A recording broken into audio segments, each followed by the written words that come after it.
Hi guys, welcome back to Cooking Kaysen. Thank you for joining me today from the Tennessee kitchen for the first time. Totally different setup. Really had trouble setting up my filming scenario, but we made it. January has always been diet month, and it's no surprise because we've just spent the past 2 months celebrating two major holidays that revolve around sitting with your family and friends and eating very, very sugary, very, very rich foods. And it feels good because it's the darkest time of the year and it's winter and we're celebrating these wonderful, beautiful holidays with so many traditions, and it just feels right to sit down, fill your belly full of sugary, carby foods, and then take a nice long nap. It's just part of the deal and it feels great. But then everyone starts January feeling like a ball of lard.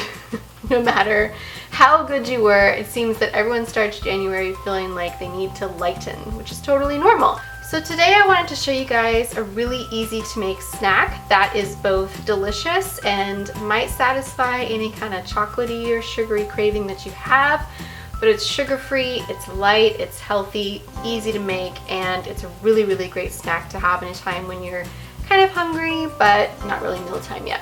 These are date truffles, and they're so easy to make, and honestly they're really customizable. So if there's any flavors that I'm using today that you're not really into, you could really switch them out. You could not use dates, you could use figs, and I'm using chocolate today. You could not use chocolate. It's really, really easy to mix and match with this recipe to make the kind of truffle that you want for your January. For today's date truffles, you will need about 1 cup to 2 cups of dried dates or a dried sticky fruit of your choosing, as long as it's kind of sticky, maybe some dried plums, some dried figs, whatever your taste buds desire. You will also need about 1/3 cup of melted coconut oil, about 1/3 cup of dried coconut flakes, and then I'm using a tablespoon of cocoa powder, 1/2 teaspoon of cinnamon, and 1/8 teaspoon of nutmeg for my flavoring. So I'm going to take my melted coconut oil and I'm going to add to it my tablespoon of cocoa powder, 1/2 teaspoon of cinnamon, and 1/8 teaspoon of nutmeg. I'm still really feeling kind of fall winter flavors. Once that's all well incorporated, take your food processor with your dates, and we're just going to pour the coconut oil over the dates. And we're also going to add our 1/3 cup of dried coconut flakes. And you're just going to process these until they come together in a sticky paste. Ta-da! You should have a really sticky mess on your hands.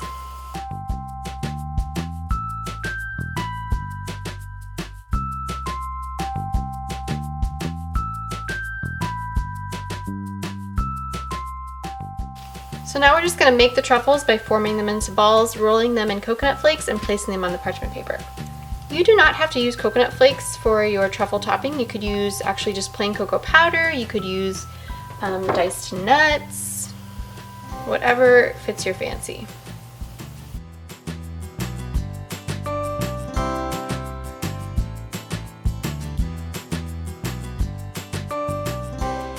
Now I'm going to take our truffles and set them in the freezer for 10 minutes. That will allow the coconut oil to cool back to a solid state, which really sets the truffles in place.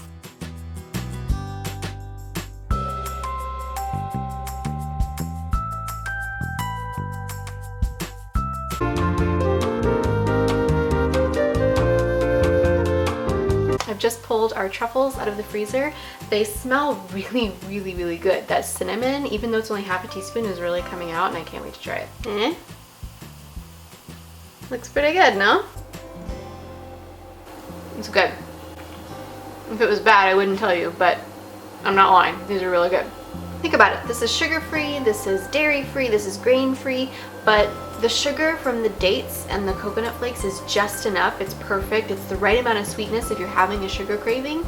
2 things I would add. First of all, what temperature to serve them at. You could serve these at room temperature. Coconut oil usually stays solid at room temp, but its melting point is right around 75-ish degrees, I think, so they would not be quite as solid as they could be if you served them from the fridge or the freezer. Totally personal preference. Second thing I want to add, if you want to kick these flavors up a notch, add a little bit of sea salt to the coconut flakes as you're coating the truffles.